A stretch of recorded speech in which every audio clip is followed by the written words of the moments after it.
কৃষি জমি নষ্টের দিন শেষ। বাংলাদেশে শুরু হয়েছে এক নতুন জ্বালানি বিপ্লব। পানির ওপর ভাসছে সৌর বিদ্যুৎ।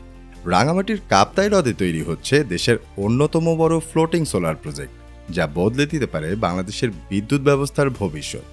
রাঙামাটির কাপ্তাই লেকের নীল জলরাশির উপর ধীরে ধীরে ভাসতে শুরু করেছে হাজার হাজার সোলার প্যানেল। কোনো জমি দখল না করে, প্রকৃতির ক্ষতি না করে কিভাবে পানি থেকে বিদ্যুৎ তৈরি হচ্ছে, আজ আমরা দেখব বাংলাদেশের জ্বালানি খাতের এক বিস্ময়কর বিপ্লব, কাপ্তাই ফ্লোটিং সোলার প্রজেক্ট। চলুন শুরু করা যাক। এতদিন আমরা দেখেছি ছাদে বা খোলা মাঠে সোলার প্যানেল বসাতে, কিন্তু বাস্তবতা হলো বাংলাদেশের মতো ঘনবসতিপূর্ণ দেশে ফাঁকা জমি খুবই সীমিত। একদিকে বাড়ছে বিদ্যুতের চাহিদা, অন্যদিকে কমছে আবাদি জমি। এই সংকটের মাঝেই বিজ্ঞানীরা খুঁজে পেয়েছে নতুন সমাধান, জলাশয়কে কাজে লাগিয়ে বিদ্যুৎ উৎপাদন। 2026 সালেও আমাদের অন্যতম বড় চ্যালেঞ্জ হলো নিরবিচ্ছিন্ন বিদ্যুৎ। কয়লা বা গ্যাসের উপর আমাদের নির্ভরতা যেমন পরিবেশের ক্ষতি করছে, তেমনি আমদানিকৃত জ্বালানির চড়া দাম আমাদের অর্থনীতির ওপর চাপ সৃষ্টি করছে। সোলার পাওয়ার বা সৌরবিদ্যুৎ এই সমস্যার সেরা সমাধান হতে পারত, কিন্তু 1 মেগাওয়াট সৌরবিদ্যুৎ তৈরি করতে প্রয়োজন প্রায় 3 একর জমি। আমাদের মতো জনবহুল দেশে এত জমি সোলার প্যানেলের নিচে ফেলে রাখা কি বিলাসিতা নয়? ঠিক এই জায়গা থেকে শুরু হলো এক নতুন চিন্তাধারা, আর সেই চিন্তার ফসল হলো কাপ্তাই লেকের এই ভাসমান সোলার প্রজেক্ট।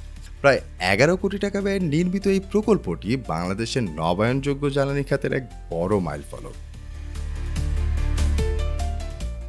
রাঙামাটির কাপ্তাইয়ে নির্মিত এই প্ল্যান্ট থেকে প্রতিদিন প্রায় 26,000 ইউনিট বিদ্যুৎ সরাসরি যুক্ত হচ্ছে জাতীয় গ্রিডে।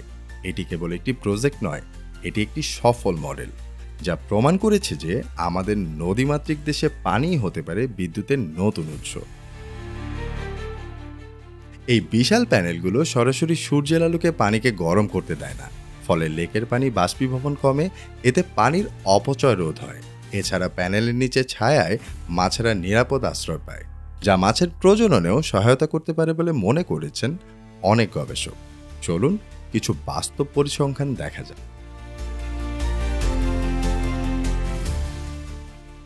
কাপ্তাই লেকের মাত্র 0.2% এলাকা ব্যবহার করে 100 মেগাওয়াট বিদ্যুৎ উৎপাদন করা সম্ভব।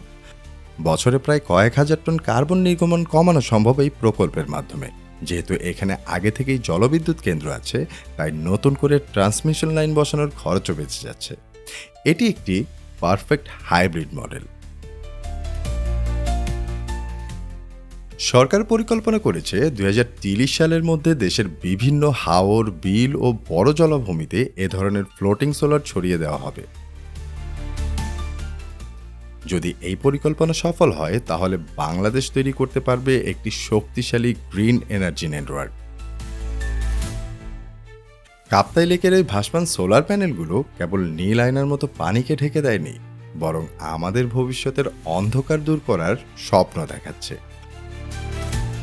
প্রতিকূলতার মাঝেও উদ্ভাবনী চিন্তা কিভাবে একটি দেশকে বদলে দিতে পারে, এটি তারই প্রমাণ। বাংলাদেশের এই অগ্রগতিকে আপনাকে আশাবাদী করে? কমেন্টে আপনার মতামত জানান। দেখা হবে পরের ভিডিওতে। ধন্যবাদ।